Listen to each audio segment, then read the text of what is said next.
اعوذ باللہ من الشیطان الرجیم، بسم اللہ الرحمن الرحیم۔ ایم ایس نیوز HD5 کی ناظرین، السلام علیکم۔ امید ہے کہ آپ لوگ سب خیریت سے ہوں گے۔ آج کا جو ہمارا مین ٹاپک ہے وہ ہے کیا جنید اکبر عمران خان کی حکم پر عمل کر رہا ہے یا نہیں۔ اس کی تفصیلات آپ لوگوں کے ساتھ شیئر کریں گے اور بتائیں گے کہ جنید اکبر نے اب تک عمران خان کی رہائی کے لیے کیا کیا۔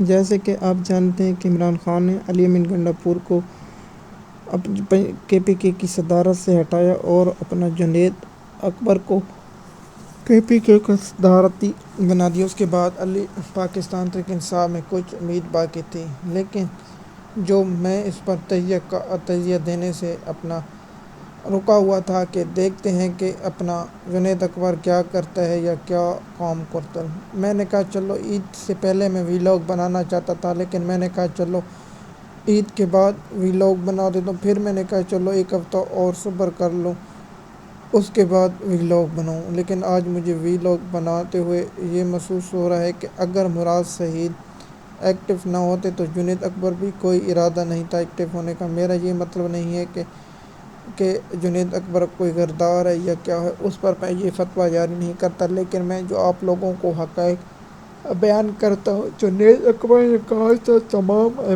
MP جو KPK کے ٹکٹ ہولڈر ہیں یا جو ہیں وہ علیمہ خان اور عمران خان کی بہنوں کے جائیں، لیکن وہاں نہیں پہنچے کیونکہ اب جنید اکبر اعلان کیا ہے کہ ہم پارٹی قیادت سے مشاورت کر کے KPK کے تمام راستے بند کر دیں گے۔ کیا وہ بند کرنے سے اثرات ہوگا؟ جی، اگر KPK کے تمام راستوں کو بلاک کر دیا گیا تو پھر وفاق حکومت کے لیے بہت مشکل ہوگا اور ان کے سہولت کاروں کے لیے یہ بہت مشکل ہوگا، کیونکہ پاکستان کا 80% جو ٹرانسفر ہوتی ہے وہ ان علاقوں سے ہوتی ہے۔ اور دوسرا، کیا جنید اکبر اس کرنے میں کامیاب ہو جائے گا؟ دیکھتے ہیں کہ آنے والے وقت میں جنید اکبر کیا کہتا ہے، اور اس پر ہم آخری بات کریں گے اور اس موضوع پر بھی ایک ٹاپک بنانا چاہیں گے۔ کیا عمران خان کے حکم پر جنید اکبر نے عمل کیا ہے یا نہیں؟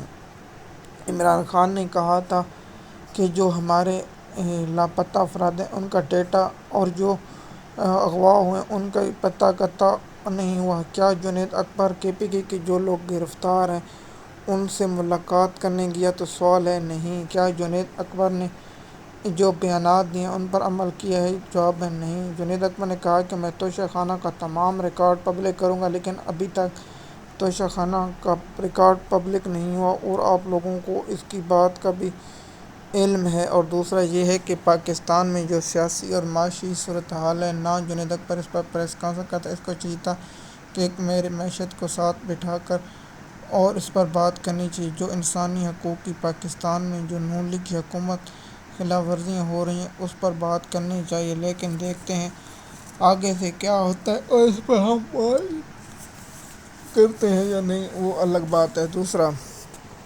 پاکستان میں جو اس وقت موجودہ حالات ہیں وہ آپ لوگوں کے سب کے سامنے ہیں اور دوسرا جو آج پاکستان میں ہونے والے حالات و واقعات ہیں وہ اگلے ویلاگ میں آپ لوگوں کے ساتھ شیئر کریں گے۔ لیکن آپ کی اس میں کیا رائے ہے کہ جنید اکبر نے عمران خان کی رہائی کے لیے کیا کام کیا ہے؟ جنید اکبر نے نہ کوئی بہت بڑے جلسے کیے ہیں، نہ جلوس کیے ہیں۔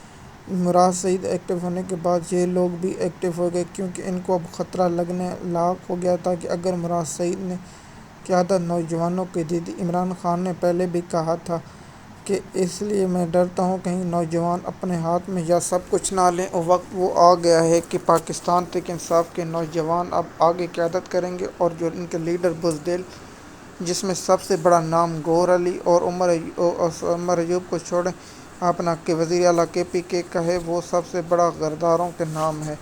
MS نیوز کی ناظرین، اگر آپ میری بات سے متفق ہیں یا نہیں، آپ نیچے کامنٹ میں لکھیں کہ آپ کو جنید اکبر سے کیا امید ہے۔ میں تو پہلے بھی کہتا ہوں مجھے کوئی جنید اکبر سے امید نہیں ہے کہ وہ عمران خان کی رہائی میں کوئی اہم کردار ادا کریں گے یا نہیں۔ جب تک پاکستان کے قوم اور پاکستان کے نوجوان اپنے حق کے لیے باہر سڑکوں پر نکلنا ہوگا، اس وقت تک عمران خان کی رہائی ناممکن ہے، ورنہ عمران خان جیل میں رہے گا۔ MS نیوز کی ناظرین، مزید معلومات کے لیے آپ ہمارے چینل کو سبسکرائب کیجیے، لائک کریں تاکہ آپ کو آنے والی اپڈیٹ وقت پر ملتے رہے۔ شکریہ۔